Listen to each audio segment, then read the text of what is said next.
Hola a todas y a todos. Hoy vamos a hablar acerca de la articulación de la rodilla. El- Como ustedes bien saben, la articulación de la rodilla es una articulación que está compuesta por dos, la femorotibial y la patelofemoral, obviamente, o entre la patela y el fémur, las cuales tienen que trabajar de manera sincrónica para hacer funcionar la articulación de manera adecuada. Al ser una articulación compleja, vale decir que tiene dos articulaciones, por así decirlo, en una, y es una articulación sinovial, por ende comparte las mismas características, vale decir, posee una cápsula, ligamentos de refuerzo y en este caso además, al ser una articulación bastante poco congruente, tiene dos meniscos articulares que estabilizan la articulación tibiofemoral aumentando la congruencia. Solamente a modo de recuerdo, aquí hay una orientación, o sea, una ilustración donde se puede ver en lo más superficial la articulación patelofemoral, se puede ver el cartílago articular del fémur ahí en morado y el ligamento colateral externo en café, el ligamento colateral interno en morado o fucsia, los meniscos en verde, el ligamento cruzado anterior en amarillo y el ligamento cruzado posterior en rojo. A la derecha se puede ver una ilustración, podríamos decir, un tanto más anatómica. Pasando al concepto de cápsula, es bastante más laxa por posterior que por anterior. Y básicamente lo que hace es envolver todo el complejo de la gran articulación tibiofemoral, ¿ya? Donde la patela queda expuesta por la porción o por una especie de agujero que obviamente es la continuidad del tendón del cuádriceps femoral, principalmente del recto anterior. ¿Ya? Y obviamente en este caso la cápsula por el lado medial tiene adherencias o relaciones con el ligamento colateral interno. ¿Ya? Mientras que en el ligamento, en el caso del ligamento colateral externo, este es extracapsular, ¿ya? Vale decir, no forma parte de la cápsula.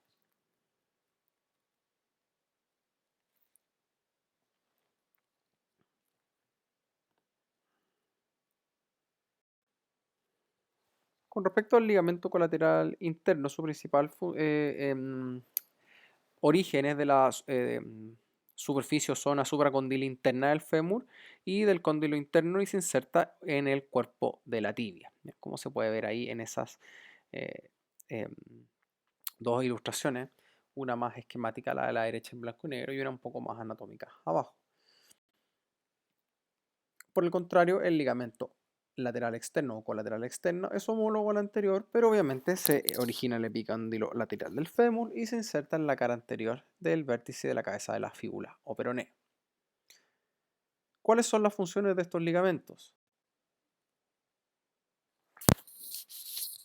Entonces, en el caso del ligamento colateral interno, limita principalmente los movimientos del valgo, ¿vale? Y el resto lo asume obviamente la cápsula y el ligamento cruzado anterior y posterior. Por el contrario, el ligamento colateral externo limita principalmente los movimientos en varo y su protagonismo es bastante limitado durante la extensión completa de la rodilla, ¿ya? Siendo su mayor función o mayor solicitación cuando la rodilla se encuentra en flexión. Eh, Recordando valga la redundancia, recordatorio anatómico, que esto recuerden que es conocimiento asumido, el ligamento cruzado anterior, cuyo origen es en la parte anterior y más medial e interna de la área intercondilia de la tibia, y su inserción es desplazarse oblicuamente en sentido supero, posterior y lateral para insertarse en la cara posterior del cóndilo externo del fémur, ¿ya? El ligamento cruzado posterior o su contraparte tiene su origen en la área o en la superficie intercondilia posterior de la tibia y eh, en el extremo posterior del menisco lateral, ¿ya? Y donde se inserta también va hacia arriba, pero en este caso más oblicuo hacia la porción anterior y medial del cóndilo interno del fémur. Vale decir, podríamos decir que los ligamentos cruzados, como se pueden ver ahí, están intercalados o están cruzados en, en dos planos, ¿cierto? Están cruzados en el plano sagital, en el antero externo, es oblicuo hacia arriba y hacia atrás, mientras que el posterior o posterior interno es oblicuo hacia arriba y hacia adelante.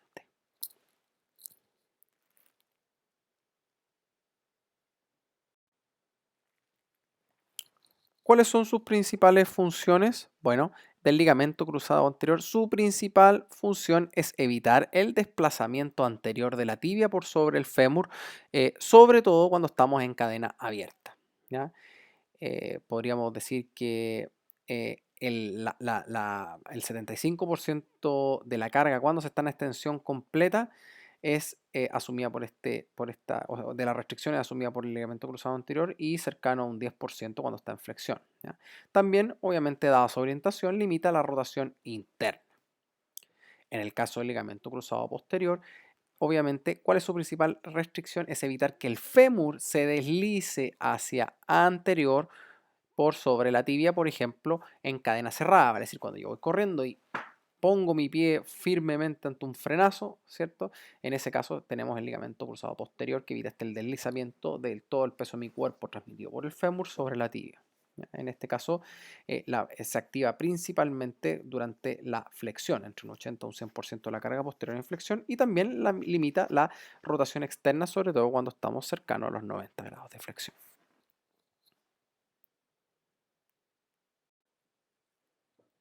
Adicionalmente, tenemos unos ligamentos que lo que hacen es centrar la patela o la rótula en la polea o la tróclea femoral, ¿ya? El ligamento rotuliano patelar, cuyas porciones terminales son parte del cuádriceps femoral, y se inserta distalmente en la tuberosidad anterior de la tibia y posteriormente en el vértice superior de la patela. Vale decir, podríamos decir que es una continuación del tendón rotuliano del cuádriceps, o una especie de extensión. También por posterior, se me había olvidado mencionar que lo anterior era por anterior. Por posterior tenemos el ligamento popliteo oblicuo, que se considera una extensión de la musculatura de los flexores de rodilla, principalmente del músculo semimembranoso, ¿ya? Como se puede ver ahí, que tiene una orientación oblicua, en este caso, hacia arriba y hacia el lateral.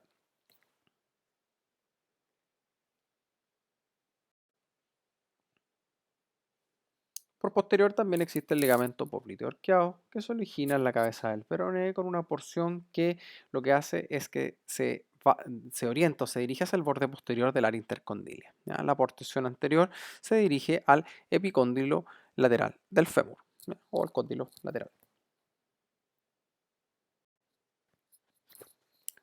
Recordemos también de que esta articulación tiene unos meniscos cuya principal función son aumentar la congruencia entre el fémur y la tibia, que si ustedes recuerdan de anatomía son bastante poco congruentes, ¿ya? Estos cartílagos semilunares tienen un grosor que va disminuyendo desde la periferia hacia el centro, vale decir, son más gruesos eh, hacia un costado y más finos hacia el centro de la articulación. Como se puede ver ahí en un corte frontal, también lo es así su vascularización, vale decir, es un tipo o un subtipo, podríamos decir, de cartílago articular, por ende son muy poco vasculares, sobre todo en la zona central, ¿ya? Básicamente su función es aumentar la congruencia de la articulación y su función, además de la amortiguación y el aumento de la congruencia, es una función nutricional a través de los vasos sanguíneos que entregan nutrientes al centro de la articulación. Em, es importante mencionar de que la meseta tibial, perdón, el área de contacto eh, de la meseta tibial eh, interna es aproximadamente,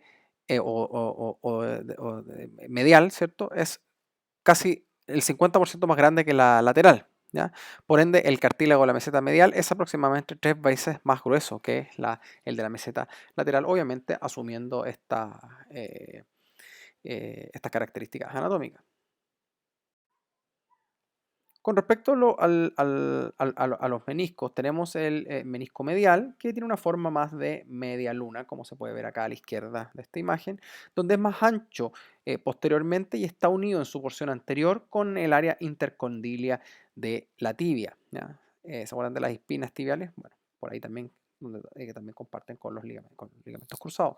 De la misma manera, su porción posterior se une a la parte posterior del área intercondilia de la tibia y en su reborde está muy ligado a la cápsula y al ligamento colateral interno, vale es decir, el menisco eh, interno tiene una inserción con el ligamento colateral interno o ligamento colateral medial. El menisco lateral, visto en esta imagen a la derecha, tiene una forma más redondeada y su porción anterior se inserta en el área intercondilia y la posterior y lateral está unida al ligamento cruzado anterior. Posteriormente se inserta en la eminencia intercondilia de la tibia, ¿ya? Por posterior. Entonces, es importante mencionar de que los meniscos, al tener una inserción anterior y una inserción posterior, y en el caso del ligamento, del menisco interno a la cápsula y al ligamento colateral interno, es que esos son sus puntos de anclaje, ¿vale? Es decir, no están 100% pegados o adheridos a la meseta tibial. Por lo tanto, los meniscos al realizar una flexo-extensión también se mueven, ¿ya? Y por ende eso ayudan a contribuir a la estabilidad de la articulación de la rodilla durante todo el grado o el rango de movimiento, vale decir, comparten o se van sumando a el movimiento de flexo-extensión, ¿ya? Se mueven junto con la tibia, eh, en flexión y extensión se mueven con la misma y en rotación con la rodilla flectada se mueven junto con el fémur, ¿ya? Em, También existe un pequeño ligamento transverso intermeniscal que lo que hace es conectar el borde anterior del menisco externo con el anterior del interno para darle un poco más de estabilidad a este complejo, ¿ya?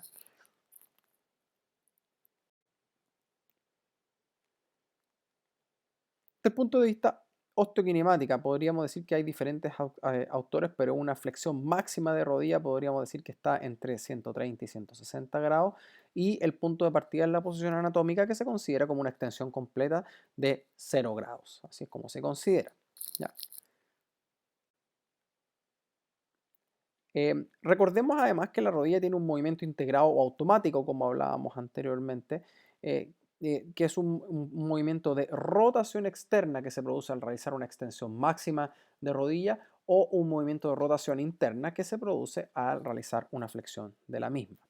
¿Por qué se produce eso? Porque recordemos que las superficies articulares mediales tienen una mayor superficie, por ende el desplazamiento es mayor que las laterales y por ende terminan su movimiento después, ¿vale? Es decir, tienen más recorrido a realizar en el cóndilo medial que en el lateral, por ende es allí donde los últimos grados de extensión producen esta rotación externa y es por eso cuando nosotros observamos muy lentamente la marcha podemos ver que el choque de talón, que es una de las fases de la marcha, ¿cierto? Cuando yo mi pie en dorsiflexión, como se puede ver ahí en verde, toco el suelo por primera vez, ahí puedo ver la máxima rotación externa y la máxima rotación interna se puede ver en el medio de la fase de oscilación, vale decir, en el medio de la fase donde tengo mi rodilla flexionada, ¿ya? Como les decía, la rotación interna es máxima al realizar los 90 grados de flexión, alcanzando cerca de 45 grados, de 45 grados, ¿cierto?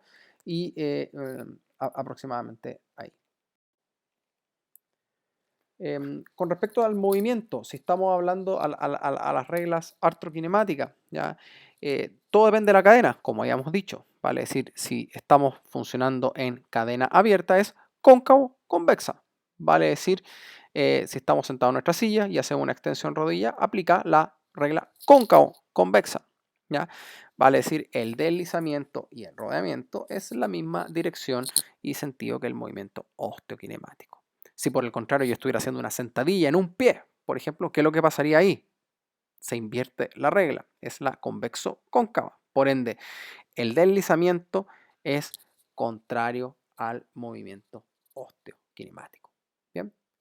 Las posiciones de reposo ustedes van a encontrar varias. Kaltenborn, por ejemplo, define entre 20 a 40 grados de flexión. Recuerden que se parte desde un 0, que es la extensión máxima, ¿ya? Y Guzmán habla de cerca de 15 grados, ¿ya? Recordemos, eso se me olvidó mencionar. Recuerden que siempre que hay algo de flexión, los meniscos se acompañan, por ende van a posterior. Y cuando haya extensión, a anterior. Ese es el movimiento artrokinemático también de los meniscos. Con respecto a la articulación patelofemoral, recuerden que tienes superficies articulares que son partes de las carillas de la rótula o patela y que se deslizan por esta tróclea femoral y cuyos medios de unión, como decíamos, son principalmente el tendón del eh, el cuádriceps femoral, pero también tiene algunos ligamentos cruciformes que las ayudan a centrar por los costados, que me parece que no hablamos de eso, pero bueno, un pequeño recordatorio anatómico. ¿Ya? Em, entonces, recuerden que esta función de la patela es igual que una polea, lo que hace es aumentar el torque para poder obviamente mantener o ayudarnos a mantener la verticalidad de nuestra posición. Em, ¿Cuál es la posición de bloqueo máxima? O sea, si ustedes están sentados ahora escuchando esta clase o viendo esta clase, cuando estamos en flexión completa, la patela se hunde completamente en el surco intercondilo y si ustedes la toman o la tratan de movilizar hacia un lado o hacia el otro, va a tener un movimiento limitado, por no decir inexistente o muy difícil de percibir. Por el contrario, cuando yo tengo mi rodilla apoyada, extendida, sin una contracción del cuádriceps, por ejemplo, que estuviera recostado en mi cama con mi rodilla extendida, yo puedo realizar deslizamientos fáciles hacia cualquiera de los costados, hacia medial o hacia lateral, o incluso hacia distal o proximal, ¿no es cierto? Dependiendo de cómo yo lo oriente. Entonces eso nos indica que la posición de bloqueo, obviamente, de la articulación patelofemoral es en flexión máxima, ¿ya? Y de reposo es en extensión máxima, ¿ya? Entonces, recuerden, ahí se puede ver en esta imagen cómo las diferentes articulaciones, o sea, perdón, cómo son los porcentajes de, mm, de contacto aumentan con la flexión de rodilla. Como les decía, con la extensión femorotibial la patela se desplaza en sentido superior y medial, porque es una continuación del tendón eh, del cuádriceps femoral. Por ende, se desliza hacia superior, ¿ya? Y medial, y viceversa para la flexión. ¿Cuál es la posición máxima, como les decía, de la articulación? Podríamos decir o determinar que es cerca en general de la rodilla, considerando ambas estructuras, ¿ya? Porque eso también lo vamos a ver, se va a ver en codo, donde es una articulación donde tenemos tres articulaciones en el codo, donde cada articulación tiene una posición de reposo para sí misma, pero como funcionan como un gran complejo, tienen una posición que más o menos engloba o permite tener una posición de reposo para todas de ellas en conjunto. Entonces, en este caso podríamos decir que la posición de reposo sería cerca de 30 grados de flexión. Recordemos que durante la marcha, en el choque de talón, es donde tenemos la extensión casi completa del punto de vista funcional, ya en la fase portante, en el contacto, en el choque de talón. Y también al final de esta, cuando yo despego los dedos, no se puede ver ahí en esa imagen, pero es cuando yo finalmente despego los dedos. Podríamos decir que sería en este caso de la foto de abajo, en la línea punteada de la tercera posición de marcha, por así decirlo, ¿ya? La máxima flexión principalmente donde se obtiene, que es cerca de los 60 grados durante la mitad del ciclo de oscilación, vale decir cuando estoy levantando el pie para poder llevarlo delante del otro, como se puede ver en la foto de arriba a la derecha, ¿ya? Entonces, esto ustedes lo van a ver obviamente en la asignatura de continuidad, pero principalmente durante la marcha, cuando van a ver la rotación externa, se inicia con la extensión de rodilla en la fase portante y el pic máximo es justo antes del contacto de talón, justo antes, podemos decir milímetros antes de que mi talón toque, en este caso el derecho toque el suelo, yo voy a tener mi máxima rotación externa. Y la interna, como lo habíamos mencionado anteriormente, durante la flexión. Bien, espero que hayan disfrutado esta clase de rodillas y voy a subir también un material complementario acerca de palpación y otras cosas que ustedes pueden realizar durante esta clase. Que estén muy bien, hasta pronto.